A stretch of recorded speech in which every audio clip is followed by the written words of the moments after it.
Top of the morning to you. This is a Zenith Trans-Oceanic. To be technically correct, it's an r600. I got this at a auction last night.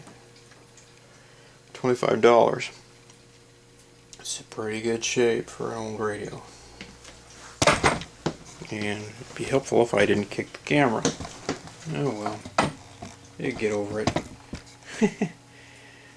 Oh, there are a lot of different Zeniths, Trans-Oceanics.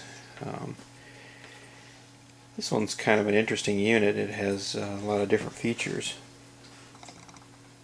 And all the band switching is right here.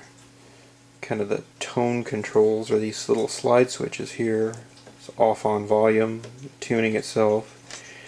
This is the actual dial light. Don't be surprised if you get one of these, get it up and running, and that dial light doesn't light. It's powered by a separate battery source, which in the back is down under this corner. There's a little clamp there. The original battery looked like this. This actually came out of this set. It's got a little pair of sockets there. These sets can be AC or DC, although the DC batteries are pretty much non-obtainable. Although there's nothing to stop you from building one. You could build it out of a number of D cells, and a number of 9-volt batteries would be a pretty good choice. And if you're kind of clever, you could skin that and make it look like a nice reproduction. Right now I've tried to power this unit up. It doesn't run. It's got a number of little fiddly-diddly problems, which I'll go into later. I just thought people would like to see the outside of it before I get it all skinned. Up here's the logbook, and over here is a tiny little lever that you flip down to hold the logbook open, and basically it tells you where some of the broadcasts are, time of day. That page is damaged. Looks like the logbook has seen better days. Looks like there might be some places in the back to write your own info down. Yeah, it's not in perfect shape, but for the most part it's in pretty good shape.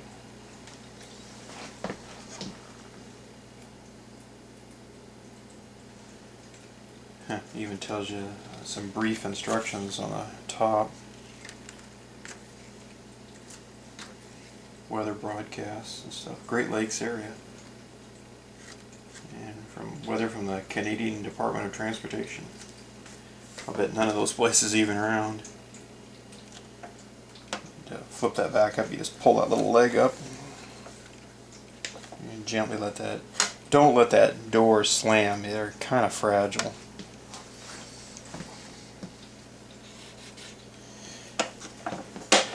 The broadcast antenna is right here. It's what they call a wave magnet. If you pop the back open on the top, right about in, where is that? Yeah, right about there, I guess. You can put your finger in there and pop that out.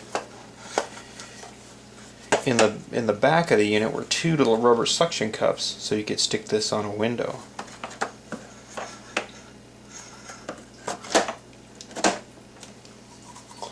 This unit also has a rod antenna, or a telescoping antenna. On the antenna, it may be hard to see. Let's see if we can zoom in here. Yeah, not so much. Yeah, you get the idea, maybe. Right there is a little arrow. And that one's really dirty. Yeah. It lines up with an arrow on the top here, or what should be an arrow on the top. When you do that, the antenna jumps up. There's a little clip there and a spring inside there. It only jumps up just a little, and to put it back down you just turn it in any other direction and just snap it back in there. Like I said, you just turn it around there and it pops up. If that isn't lined up, it's easy enough to fix. There's a bracket that holds that whole antenna, and you can loosen that on the back, and there's two rubber kind of sleeves that hold it and grip it in place. You can pop that loose and reclock that. Basically underneath there on the main body of the antenna is a big C-clip, and what you're doing is you're lining this little tong up with that hole in the C-clip when you do, then the thing will fly past. It's kind of a cool idea. This one's a little loose.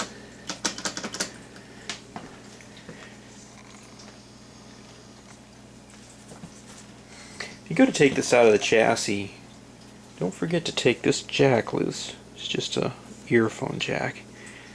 And be a little gentle when you take it out. Actually, one of the things you may want to do is take that rod antenna loose. When it comes time to take it out of the chassis, I'll show you that. Anyway, that's kind of the, I don't know, unboxing. Anyway, take her easy. Have a groovy day.